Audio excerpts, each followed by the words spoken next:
Is the Supreme Court in any way curtailing the right of House of Congress, especially the Senate, to cite resource persons or witnesses in contempt and then punish them accordingly, Mr. President?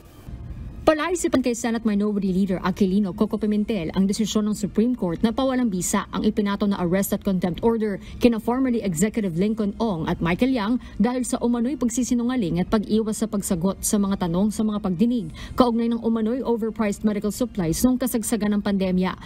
Sa pagpapatuloy ng budget debate sa Senado, natanong ng Senador kung pinapahina ba ng Korte Suprema ang karapatan ng Senado na patawan ng contempt at pagpaparusa sa mga resource person sa mga pagdinig.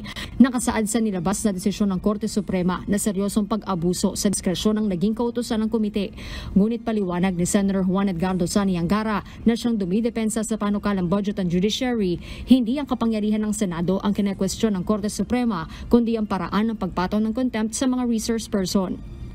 Pag nagdeklara ho tayo ng isang witness in contempt, kailangan may due process ho. Bigyan ho siya ng oportunidad na madinig at ipaliwanag yung kanyang testimonya.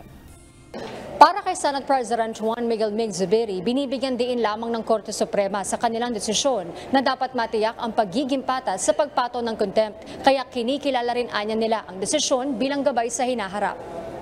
Sometimes we are quick to fire the trigger, to pull the trigger in this particular cases. So we'd like to be guided accordingly. But in all honesty, when we have public hearings, particularly on public order and security, Blue Ribbon, none of them will give self-discriminating answers. Diba? Wala talaga. Para naman kay Senate Deputy Minority Leader Rizon Tiveros, hindi ito nangangahulugang absuelto na ang dalawa sa mga akusasyon laban sa kanila. Hindi pa rin anya lusot ang dalawa dahil inirekomenda ng Ombudsman ang paghahain ng mga kasong kriminal laban sa formerly officials. September 2021 nang isinailalim sa kustodiya ng Senado si Ong matapos mapatawan ng contempt dahil sa hindi umano pakikipagtulungan sa investigasyon ng Blue Ribbon Committee kaugnay ng umano'y maanumalang transaksyon ng gobyerno sa formerly sa pagbili ng COVID-19 medical supplies. November 2021 nang ilipat siya sa Pasay City Jail kasama si formerly Corporate Secretary at Treasurer Mohit Dargani hanggang sa mapalaya noong Hunyo ng nakaraang taon. Si Senator Ronald De La Rosa naman na namumuno sa Senate Committee on Public Order and Dangerous Drugs na marami nang napakulong sa Senado, naniniwalang patas ang pagtrato sa resource persons. I will still cite in contempt resource persons who deserve to be cited in contempt.